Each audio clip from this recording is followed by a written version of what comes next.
कैसे हैं आप लोग मेरे प्यारे विद्यार्थियों। स्वागत है एक बार फिर से आपके प्यारे से चैनल इंग्लिश विद एंडी में। मैं निकेत दीक्षित और आप सीख रहे हैं इंग्लिश विद निकेत दीक्षित के साथ एक प्यारा सा कॉन्सेप्ट जो कि एक तरीके से बात करें। यह बहुत ही कॉमन और कॉम्पिटिटिव एग्जाम्स के लिए बहुत ही महत्वपूर्ण है और आई थिंक ये सभी जैसे मैट्रिक्स में जो बच्चे पढ़ रहे हैं, इंटर में है, हाई स्कूल में, किसी भी क्लास से रिलेट करते हो बच्चे, जिनका आज मैं पैसिव वॉइस बताने वाला हूँ। मॉडल की पैसिव वॉइस बहुत ही मजेदार ट्रिक के द्वारा आप सीखने वाले हैं। वीडियो को देखेंगे, स्किप मत करिएगा वरना आप इसको बहुत मिस कर जाएंगे। इतना इजी है। इन चीजों से रिलेटेड जो पैसिव वॉइस आएगी वो मैं यहाँ पे आपको क्लियर करने वाला। तो देखिए, सबसे पहले मैंने यहाँ पे एक लिखा है जो हेल्पिंग वर्ब का काम करते हैं, मॉडल एक्सिलरीज है, जैसे कि can, could, have to, has to, should, must, ought to, is to, am to, are to, was to, were to, let, may, might, will, have to, और आप इसको यहाँ पे बढ़ा दीजिए had to, और आप और बढ़ा दीजिए अगर चाहे तो will, have to, और आप एक और बढ़ा सकते हैं, इसको बोलते हैं shall have to। क्या इतना कर पाए? अगर कोई सेंटेंस दिया है, उसका पैसिव वॉइस बनाने के लिए दिया है और इनमें से किसी का उसमें यूज है, तो पैसिव वॉइस आप चुटकियों में बनाएंगे। चुटकियों में देखिएगा, सबसे पहले मैं यहां से आपको शैल हैव से ही शुरू करता हूं। जैसे मैंने बोला we shall have to teach English. मैंने ये सेंटेंस लिखा है बेटा। अब इसका पैसिव वॉइस बनाना है।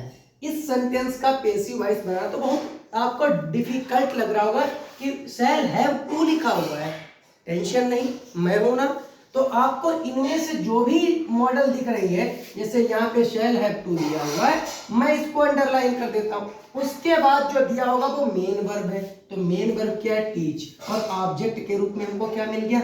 इंग्लिश। तो सबसे पहले इसका जो पैसिव बनेगा तो बनेगा इंग्लिश से। तो इंग्लिश, और आई और वी के साथ शैल लगता है, बाकी सभी के साथ विल। तो विल हैव और टू लिखने के बाद इनमें से कोई भी वर्ड हो मेरे लाल, उसमें सिर्फ पैसिव वॉइस में बी बढ़ा के मेन वर्ब का थर्ड फॉर्म टीच का हो जाएगा मेरे लाल टॉट। टॉट और बाई लगाएंगे और बी का हो जाता है अस। क्या इतना आप लोग समझ पाए? नेक्स्ट देखिएगा, उसके बाद मेरे पास है हैड टू। जैसे मैंने बोला he had two by new cycle.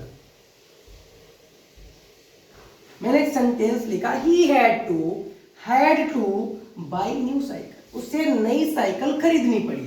तो यहाँ पे इनमें से कौन सा एक्सिलरीज दिया है? तो आप बोलेंगे हैड टू। हैड टू के बाद मेन वर्ब क्या है? बाई। तो बाई मेन वर्ब है, तो यहाँ पे जो ऑब्जेक्ट बचा वो न्यू साइकिल, यानी कर्म क्या बचा? वो मेन वर्ब को छोड़कर जो बचेगा उसको हम लिखेंगे सब्जेक्ट के रूप में। तो मैंने क्या लिखा? न्यू साइकिल मैंने पहले लिखा। हैड टू का कोई चेंज नहीं, तो हैड टू ही रहेगा, हैड टू। और उसके बाद बाई का बी बढ़ाने के बाद बाई का थर्ड फॉर्म, तो आप बोलेंगे बाट होगा। बाट के बाद बाई का यूज करेंगे, ही का हो जाएगा बेटा हिम। क्या इतना समझ में आया? उसी तरीके से मैं बास टू या बर टू का एक यूज बताता हूं। जैसे मैंने बोला she was to, she was to write poems. मैंने ये सेंटेंस लिखा, she was to write poems. Clear हो गया? तो इसका पैसिव वॉइस बनाना तो कैसे बनाएंगे सोचिएगा। इनमें से कोई भी मैंने बोला मॉडल एक्सिलरी दिया हो, वाज टू दिया है, तो मेन वर्ब का काम क्या कर रही है? राइट है। तो यहाँ पे पोएम्स है ना, प्लूरल है, यानी बहुवचन के रूप में, क्योंकि एस बढ़ा हुआ है। तो हम लोग क्या करेंगे? तो पोएम्स, बास तो होगा नहीं, बर हो जाएगा, बर टू, और इसके साथ में बढ़ेगा क्या? वी, और राइट का थर्ड फॉर्म मेरे लाल क्या हो जाएगा?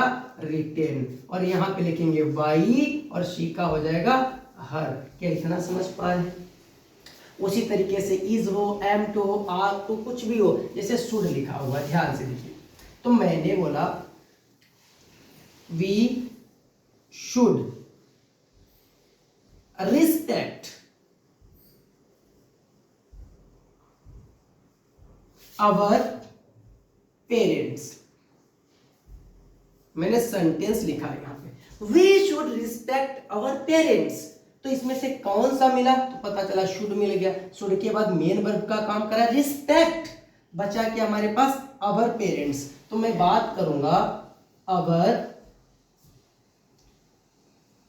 पेरेंट्स, शुड के साथ बी बढ़ेगा बेटा, शुड बी रिस्पेक्ट का थर्ड फॉर्म, तो आप बोलेंगे सर रिस्पेक्टेड हो जाएगा, बिल्कुल हो जाएगा। तो रिस्पेक्टेड बाई वी का होगा अस।